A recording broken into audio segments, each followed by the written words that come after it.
మిమ్మల్ని పిలుస్తున్నాడు అనుకుంటా. చెప్పండి. అయ్యో సారీ, మిమ్మల్ని కాదండి, తన్ని పిలుస్తున్నాం. ఓకే. నాతో మాట్లాడకు, నాకు నీ మీద మస్తు కోపం ఉంది చెప్తున్నా. అలిగావని అర్థమవుతుంది, పైగా కోపంలో ఉన్నావని కూడా తెలుస్తుంది. సారీ రాజీ. సారీయా? సంకల పూరియం కాదు, నీ బొచ్చుల సారీ నీ దగ్గరనే పెట్టుకో.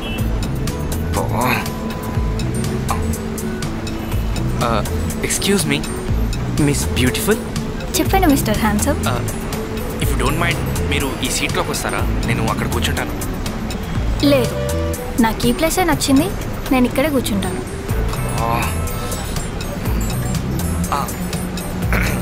అయినా అందమైన అమ్మాయి కూర్చున్న ప్లేస్ ఎవరు మాత్రం వద్దనుకుంటారు చెప్పండి? అందమైన అమ్మాయి అని నన్నే అంటున్నారా? అయ్యో మిమ్మల్ని. ఇంకి అయితే వచ్చి కూర్చోండి.